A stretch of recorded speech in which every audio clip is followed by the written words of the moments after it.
আসসালামু আলাইকুম আরিফ ভাই, আজকে খুব রিল্যাক্স মোডে আছেন মনে হয়। আছেন? হ্যাঁ, রিল্যাক্স মোডেই তো আছি। এই বিকেলবেলা সাগরের পাড়ে নিজের প্রতিষ্ঠান কলেজ জুড়ে জুসবার সামনে বসে এক কাপ রং চা খাচ্ছি।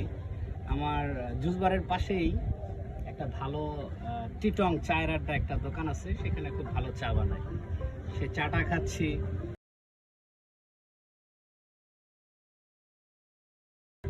আজ বিকেলবেলা খুব সুন্দর একটা পরিবেশ, এই যে সাগরের পাড়।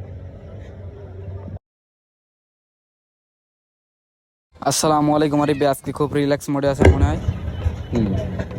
হ্যাঁ, রিল্যাক্স মোডেই তো আছি। এই বিকেলবেলা সাগরের পাড়ে নিজের প্রতিষ্ঠান কলেজ জুড়ে জুসবার সামনে বসে এক কাপ রং চা খাচ্ছি। আজ বিকেলবেলা খুব সুন্দর একটা পরিবেশ, এই যে সাগরের পাড়, খোলা হাওয়া, মুক্ত বাতাস, যেদিকে চোখ যায় চোখ এবং মন দুটোই ভরে যায়। এর চাইতে ভালো আর কি অনুভূতি হতে পারে বলো? আসসালামু আলাইকুম আরিফ ভাই, আজকে খুব রিল্যাক্স মোডে আছেন মনে হয়। হ্যাঁ, রিল্যাক্স মোডেই তো আছি। এই বিকেলবেলা সাগরের পাড়ে নিজের প্রতিষ্ঠান কলেজ জুড়ে জুসবার সামনে বসে এক কাপ রং চা খাচ্ছি। আজ বিকেলবেলা খুব সুন্দর একটা পরিবেশ, এই যে সাগরের পাড়, খোলা হাওয়া, মুক্ত বাতাস, যেদিকে চোখ যায় চোখ এবং মন দুটোই ভরে যায়। এর চাইতে ভালো আর কি অনুভূতি হতে পারে বলো?